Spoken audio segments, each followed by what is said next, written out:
Greetings, travelers. My name is Pine, and I will be your tour guide through Aeternum.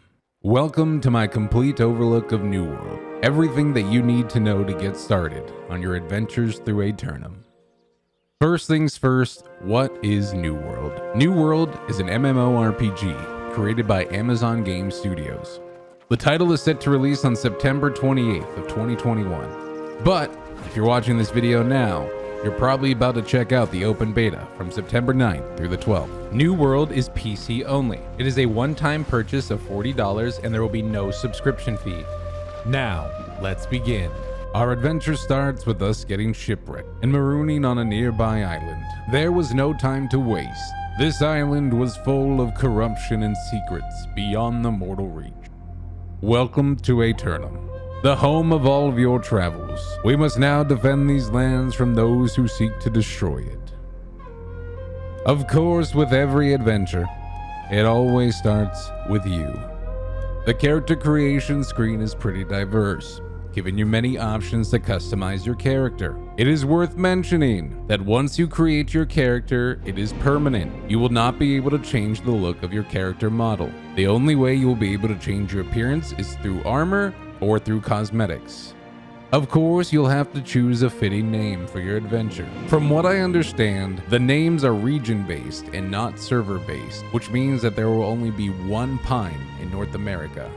This system may change later, but you definitely want to secure your name as fast as possible. For those about to ask, you can use some punctuation, spaces, numbers, and special characters. Now remember, this is an MMO, which means playing with others is a vital part of the experience. We briefly mentioned regions and servers earlier when dealing with your name, but let's elaborate. The regions are broken down into these categories: Central Europe, NA East, NA West, South America, Australia. I was not able to find any information on Southeast Asia, but hopefully this will change soon. Then, each region will have their own server list. These servers are where your characters are located. For example, if you're on Yama, you can only interact with other characters on Yama. It's important to choose a region that you're located in for a better connection to the server, and then to choose the same server for both you and your friends. If you're looking for some company on your adventures in New World, I'll include our Discord link in the description below. You'll start by doing a basic movement and combat tutorial, teaching you to defend yourselves from the foes of Aeternum. Continue moving forward and work your way until you have to fight against the corrupted captain. The corruption is just one of many evils on this island. It's important not to let your guard down. Once he is defeated, he will send you on your way, and your adventures in New World have officially begun. Now this is where things get tricky. There are 4 starting zones that your character can get sent to: Windsward, Monarch's Bluffs, Everfall, and First Light. There is no guaranteed way to choose where your character starts. Now this could be an issue because you can start in one territory and your friend can start in another territory. My recommendation is that you do not worry about meeting up with your friends at the start. Progress through the storyline all the way up until you choose a faction. This will typically be around level 10. This will save you a lot of time in walking, as the starter quests are generally the same all the way to choosing a faction. Now, you're probably asking, what's a faction? What does that mean? There are 3 major factions that stretch across Aeternum: the Marauders, the Syndicate, and the Covenant. Not only is this land ravaged by the war of good versus evil, but also between each other, bloodshed amongst factions. Choosing your faction is a pivotal point of your character's development. Although it is not a permanent decision, you may only change your faction once every 120 days, so choose wisely. We're going to go over the benefits of joining a faction and what it means to be a part of their team. First, you will gain access to a command board with a variety of missions for you to accomplish. There is 3 player versus environment missions, which are general quests like go to an area, kill certain monsters, collect certain objects. The second category of quests are PvP missions, which are generally go to a highly populated area while toggled for PvP on and get ready to fight. They are typically high risk, high reward, We'll elaborate more on the PvP systems later on in the video. But for now, these missions will award you direct influence with the territory, EXP towards leveling, gold, and faction tokens. These resources can be put towards buying elite faction gear to greatly improve the quality of your character. Each and every territory can be taken over by a faction. These factions then fight in a 50 versus 50 large-scale war for control of the territory. When your faction controls a territory, there are many benefits, including reduced fast travel costs and cheaper workshops. Inside of each faction, there will be player-created companies. Think guilds. These companies will be formed by a governor, officered by a team of council, and then filled with a variety of ranks of members. These companies will be the one controlling individual territories and fighting and drafting for the wars to defend them. The company will also be in charge of upgrading the settlement's defenses, the crafting and refining stations, and defending against any upcoming wars and invasions. If you're interested in joining our company on New World, I'll put a link in the description below for you guys to check out. Now, let's talk territories. Territories are the zones that make up a turnum. Think of them as individual plots of lands, with their own biomes, resources, and enemies. You can increase your standing with the territory. This will provide bonuses to your character while they're in that zone. These territories make up a turnum. They will be the backbone of your stronghold as you begin your quest throughout New World. The map will start as a blank canvas, but as players begin to level and companies begin to form, soon they can stake their claim on a turnum. To purchase a territory for your company, it requires 100,000 gold, so a collective group effort. This means that communities with large amount of members can come out the gate swinging and purchase a territory sooner rather than later. The controlling governor can also change the taxes of a settlement. These taxes will be used to contribute to the overall upgrading of a settlement.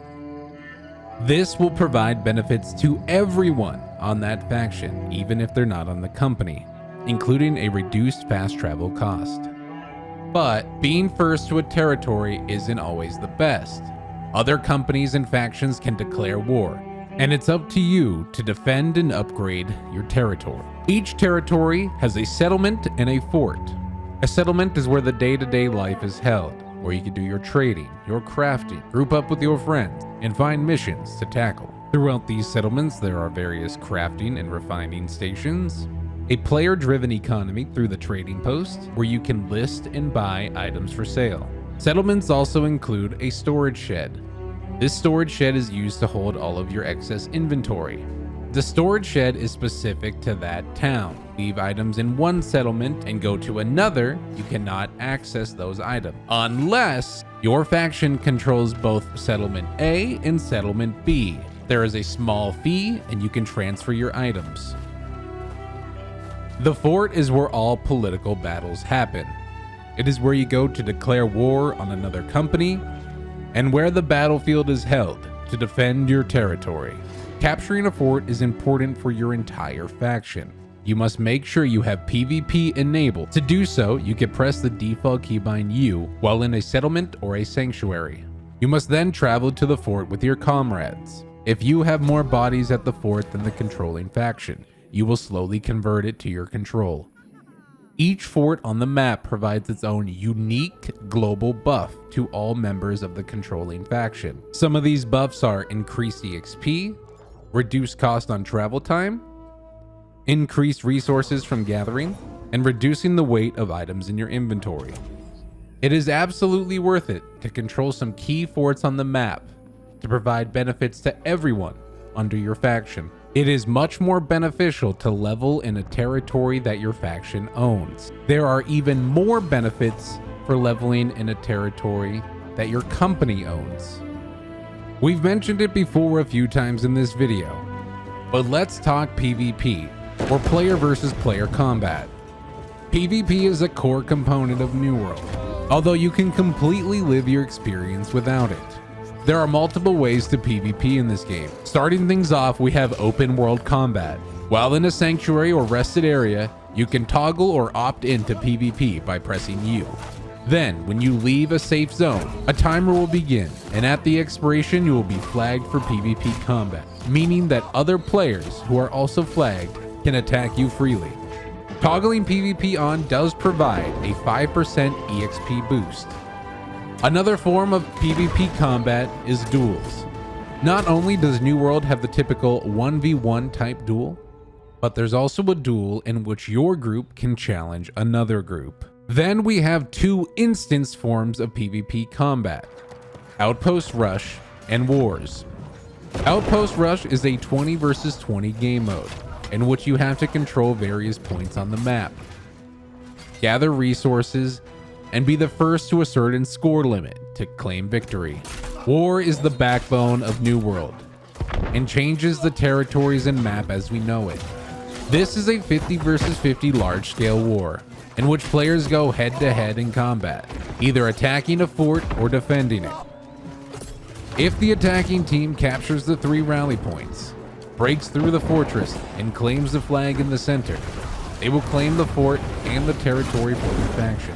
It is up to the defending team to hold down their fortress. This battle takes up to 30 minutes long. If you're interested in seeing a more in-depth guide on war in New World, please check out my channel for more content. It is worth mentioning that if you are on one faction and your friend is on another faction, you can still play and interact with each other. You can group up, you can trade, you can do dungeons, as long as PvP is toggled off. Now that we have a good understanding of the systems in place, let's take a look at leveling.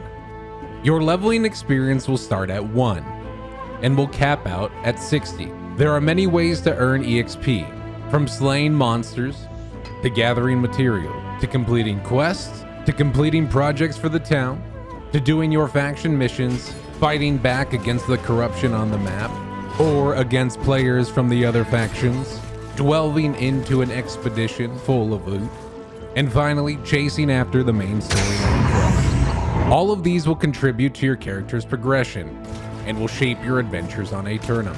Many of these activities are done through the action combat system. You'll have to actively land strikes, dodge incoming attacks, manage resource bars and cooldowns. This combat does not follow a typical class system. Instead, it allows one character to do every form of combat through weapon mastery. These weapons and their masteries will then scale with the appropriate attributes. Let's start breaking down character progression. We've heard of the journey of 1 through 60. But what happens when you actually level up? When you level up in New World, your character is given attribute points.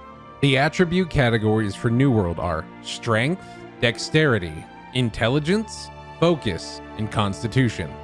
Strength will govern your power with melee weapons. Some melee weapons rely exclusively on strength, while others rely also on dexterity. Dexterity governs the effectiveness of light melee weapons in ranged combat. Bows, muskets, rapiers, and spears all scale with dexterity.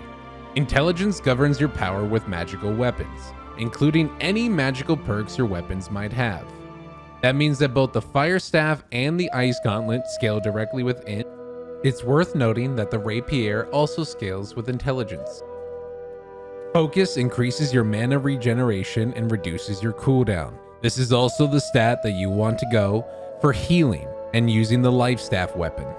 Constitution governs your overall health pool. The higher your constitution, the more health and more damage you can sustain. While increasing your attribute points, there will be small breakthroughs that will award you bonuses depending on which stat you chose. These stats are crucial to how your character will play. You can redistribute your points for free until level 20, and after level 20 by paying a small gold fee that will increase depending on how many times you change. The other way to get stats in New World is through gear. Let's take a look at the equipment system. On the left, we have helmet, chest, gloves, legs, boots, and shield. There are 2 ammunition slots, 3 accessory slots including earring, ring, and necklace, 3 bag slots to increase your inventory, 2 weapon slots, 4 slots for consumables, 5 slots for your tools, and 1 for your Azoth staff. Each of these pieces of gear is categorized from tier 2 to tier 5. A typical rarity rainbow seen in MMORPGs. One thing to note is that pieces of equipment will have varying gear scores, modifiers, perks, or even a socket for a gem. One more thing that we need to consider while talking about equipment. Your main pieces of armor will be categorized into light, medium, or heavy. When viewing your character screen, you can see your armor weight on the left side, noted here. You will see an indicator for each weight threshold, light, medium, and heavy. Let's take a look at each armor specialization. While in the light category, your character will deal more damage and be more nimble, but at the cost of taking more damage. While in medium armor, your character will do slightly more damage and have a slight increase to their crowd control duration. Heavy armor offers a whopping 20% damage reduction and a 20% crowd control reduction as well. However, you forfeit the ability to roll or sidestep and are then stuck with a short hop. One tip for you if you're not using your shield, unequip it, as it only contributes to your character's weight and not their attributes. It'll only contribute to attributes while holding it in your hand. Depending on how you want your playstyle, you can mix and match pieces of armor. If you wanted to be the tank of your group, you would equip yourself with heavy plate armor with a high focus and constitution. If you wanted to be a healer, a light armor set with a high amount of focus. I strongly recommend trying out different playstyles and different armor variations. There's a lot of creativity that can go into New World builds, especially with the interchangeable armor and skills. The beauty about New World is that it doesn't always follow the typical armor and attribute stats. You usually associate cloth with intelligent or heavy plate with strength. But in this game, you can change the stats of your faction gear by using a seal sold from the vendor. This will give you any desired stat on any type of armor variation. There are many ways to play your character in New World. But now for the final piece of the playstyle puzzle. Let's take a look at the weapons of New World. New World has an arsenal of weapons: the sword and shield, hatchet and rapier, the spear, great axe and warhammer, the bow and the musket, the fire staff, the life staff, and the ice gauntlet. Each one of these weapons comes with 2 skill trees. While using your weapon in combat, you'll be awarded weapon experience and mastery. Your character can level up individual weapons. For each level your weapon achieves, 1 skill point will be given to you, to place however you see fit. Each tree has 3 core abilities, a multitude of passives, and 1 ultimate ability, shown here. You can respec your weapon for free up until weapon mastery level 10. You do not have to put a point into each choice, which gives us a bunch of flexibility in build options. You can also go into both trees at the same time. Just make sure you use enough points to get that ultimate at the end. The next thing we need to talk about is weapon effectiveness in combat. Each weapon will have a varying effectiveness depending on the enemy it goes against. While fighting, you'll see floating combat text. This text has a color, which is an indicator of how effective the weapon is. White means neutral, which means the weapon is fine to use. Yellow means the item is very effective against the enemy. To counter that, blue means the weapon is very ineffective against the enemy. And finally, orange means a critical strike, which amplifies the damage. I mentioned you could respec for free up until mastery level 10, but what happens after that? You'll have to use a new resource called Azoth. Azoth is the life force behind Aeternum. Azoth is a currency you'll find doing everyday activities. Azoth is limited to a cap of 1,000, so it must be spent accordingly. But don't worry, you'll have no problem spending it. On top of changing your weapon mastery, Azoth is also used to fast travel around the map or imbue crafted gear with special enhancements. Speaking of enhanced gear, the last pieces of gear we have to look at are your tools. Each character can be equipped with 5 gathering tools: skinny knife, lumber axe, mining pick, fishing pole, and harvesting sickle. These can be crafted as early as the starting zone and will be used for your duration throughout New World. One of my earliest recommendations for you would be to upgrade your tools as fast as possible. Go from flint to steel to star metal and so forth, as it greatly increases your gathering speed and the resources you receive. With that being said, let's get into our introduction of the life skills of New World. Life skills make up a variety of non-combat skills that you can master. There are 5 gathering skills, 5 refining skills, and 7 crafting skills. One character can do every single one of the trade skills, from levels 1 all the way up until a cap of 200. The 5 gathering skills are mining, skinning, logging, fishing, and harvesting. Leveling up a gathering skill unlocks the ability to gather different, higher level resources, as well as track them on your compass shown above on your screen. Miners will gather stone, skinners will gather hides and meat, loggers will gather wood, fishermen will gather food from the nearby salt and fresh water, and harvesters will gather cloth, fiber, and food. The 5 refining skills are smelting, stone cutting, woodworking, tanning, and weaving. These refining skills allow you to change resources into higher level crafting materials. Smelters are used to refine ore into ingot. Stone cutters will refine stone into blocks or cut gemstones. Woodworkers will refine wood into lumber. Tanners refine rawhide into leather, and weavers refine fibers into cloth. The higher level you're refining, the higher chance to yield bonus material. The 7 crafting skills are weaponsmithing, armoring, jewel crafting, engineering, arcana, cooking, and furnishing. Weaponsmiths craft melee weapons. Armorers craft equipment. Jewel crafters craft trinkets. Engineers craft ranged weapons and ammunitions. Arcanists craft potions, tinctures, and magical weapons. Cooks craft meals and non-magical drinks. And finally, furnishers craft furniture, storage, and trophies for houses. That's right, housing. But we'll get into that in a second. The crafting and gathering system in New World is beautifully complex. The fact that one character can do it all really sells me. Every life skill will be important to your character's progression and your experience through Aeternum. But throughout your travels and your professions, you'll find that you'll pick up a lot of items in your inventory. Your backpack and storage can be seen here. This is the amount of weight you can hold before getting encumbered. You can see item weights here. You do not want to be encumbered as it will leave you defenseless and unable to recharge your stamina. Make sure you periodically salvage gear and deposit trade goods into storage sheds whenever you stop by a settlement. Here's a quick heads up. Press this arrow icon here to deposit all of that type of item into your storage shed.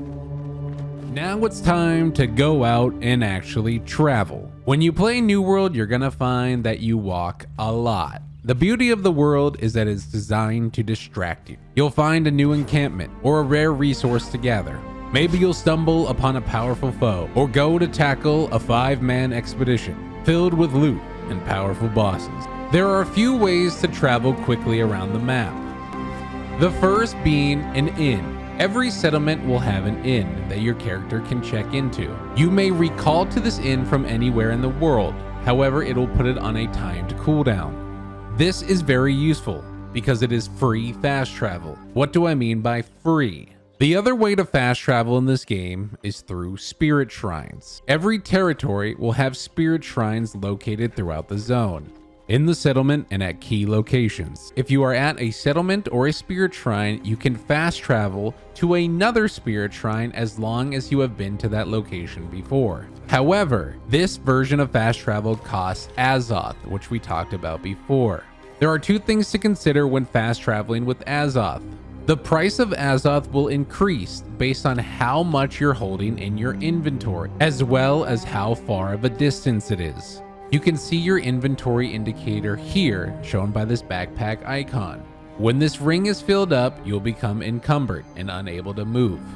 Make sure you plan ahead when fast traveling and reduce the amount of items in your inventory. This will save you a ton of Azoth. You can fast travel at a greatly reduced price if you travel to a territory that your faction currently owns. There's even an additional discount if your company owns that zone. Another form of fast travel comes from player housing. Players have the ability to purchase houses in settlements. There is a first-time buyer's bonus incentive, which gives you a 50% reduction on the total cost of your first house. Knowing this, I recommend saving that bonus for a higher tier, more expensive house. This house will give you an additional recall cooldown alongside your inn. The house can also be furnished to increase your storage, or you can place trophies to provide various player buffs. It would be smart to have your inn in one town and a house in another. Players can also view your houses and vote on their popularity. If a house becomes popular enough, it'll be featured in the settlement.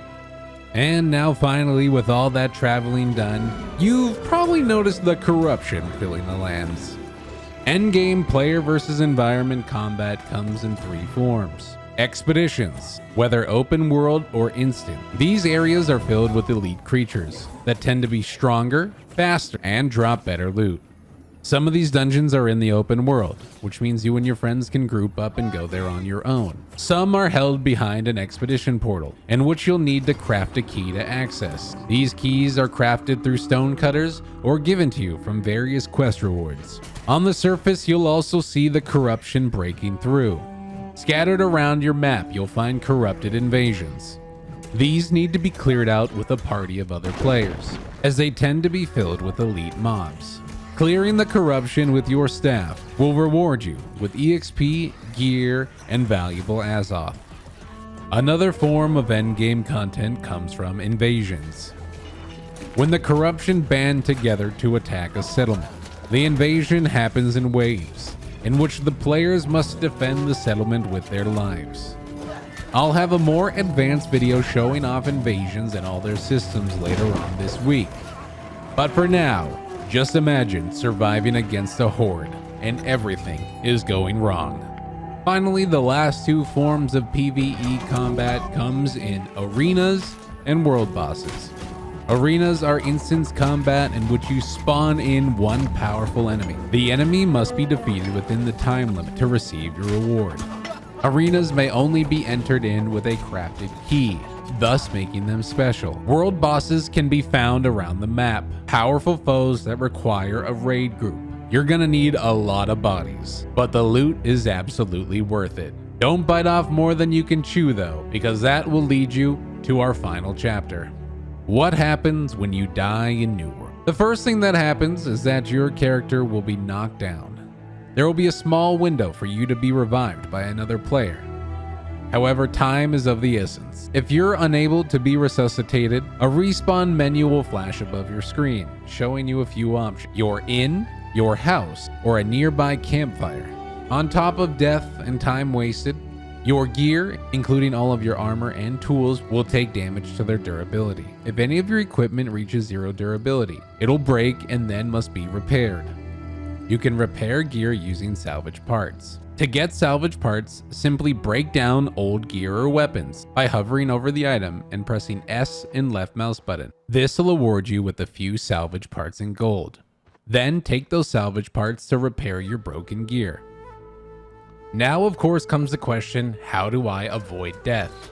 Rule number 1 is simple: don't die. There are a few effective ways to heal in New World. Healing through abilities using the life staff, or using weapons that cause a portion of your damage to be returned as healing. You may also consume food for a long heal over time buff, or drink a potion to restore a large portion of health. A few things I need to sneak in here at the end. With armor customization, you have 2 options. You can dye your armor various colors. You can also purchase skins or cosmetics through the in-game shop. These skins can be applied and unapplied at any time. I can't believe I left this for so long, but New World is equipped with proximity voice chat, which means you can hear and interact with other players. Mr. Pine, I'm sorry, stop! I'm sorry! Thankfully, you can opt out. You'll also have the option to mute players in-game or report them for those who are abusing the system. I personally love the addition of voice chat and can't wait for all the interactions. If that's not enough content for you to do, at the end of the day, everything is tracked. Your day-to-day activities in New Worlds all contribute to your statistics and your achievements, which can then be used to claim rewards in various titles. This is perfect for the completionist type of player, someone who wants to get all forms of content done. And that about wraps it up for me. Now, I know that this video was a lot to take in, and it required a lot of effort to put together. If you enjoyed the quality of this guide, it would mean a lot to me if you left a like or a comment down below on something you learned or your excitement for New World. I know our channel looks bare bones now, but I promise you, I will deliver some fully fleshed out and high quality content, so make sure you subscribe. If you wish to join me on my journey through New World, you have a few options. I'll be live streaming the open beta of New World on my Twitch channel. I'll put the link in the description below. On top of that, I'll also be recruiting for my company Eternal. We will be hosting this company on NA East to try to include as many people as possible. If you enjoyed today's video, thank you so much for listening, and I hope you have safe travels through Aeternum.